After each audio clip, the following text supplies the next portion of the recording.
Yan, magandang umaga po sa ating lahat mga Kapinoy. At nananatiling maulan pa rin dito sa atin. Today's video mga Kapinoy is pag-uusapan natin ang darag native chicken. Sulit ba ang pag-aalaga ng mga darag native chicken? So tara mga Kapinoy at pag-usapan natin. A few moments later. Sulit nga ba ang pag-aalaga ng darag native chicken? So, yan po ang pag-usapan natin ngayon mga Kapinoy.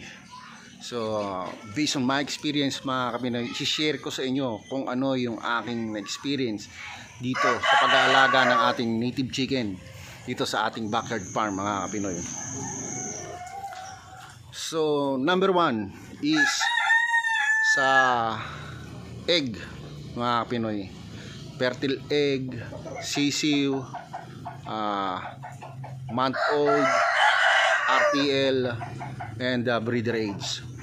So napakarami pong pwede nating pagkakitaan dito sa pag-aalaga ng darag native chicken mga Kapinoy. Isa number one na pinakamaganda is yung makapagbenta po tayo ng mga fertile egg dahil napakarami pong naghahanap ng mga ganitong klaseng breed, lalo na po is dito sa amin sa Nueva Ecija dahil napakahirap po ng darag dito, ng supply ng darag dito sa amin.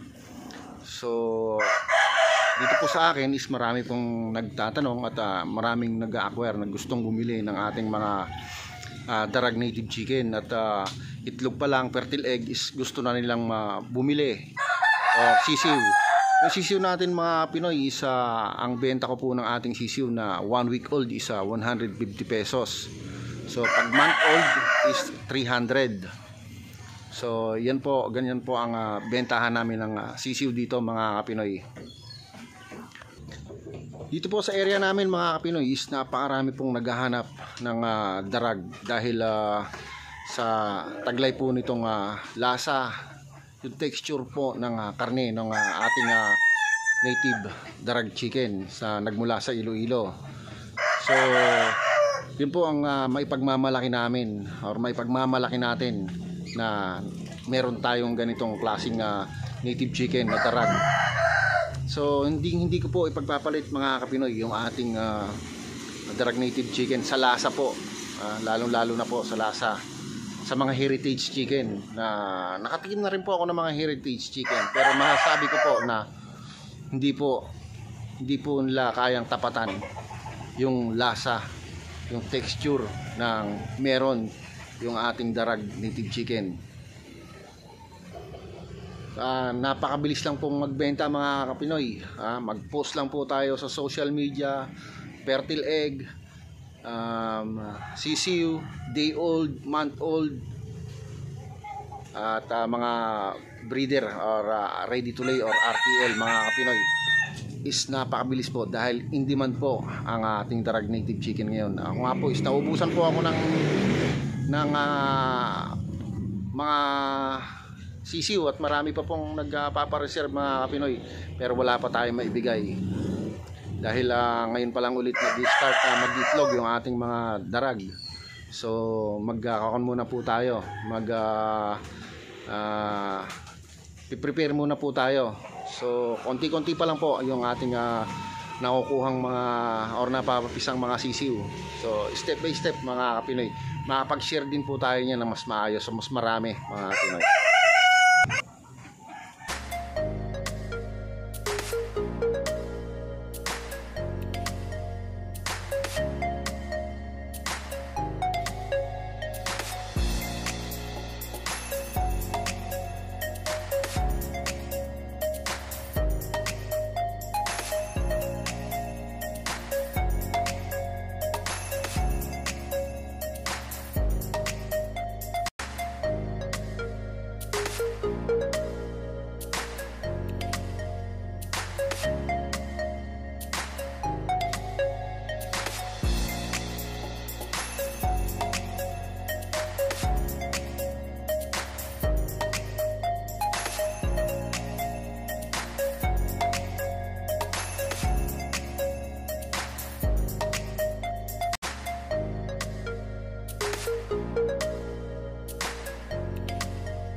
So yun mga Kapinoy, at sana po is marami po kayong natutunan o marami po akong na-share sa inyo ng mga tips at hanggang dito na lang po muna ang vlog natin for today mga Kapinoy, at don't forget to subscribe and hit nyo na rin po ang notification bell para palagi po kayong updated sa atin pang mga susunod na video.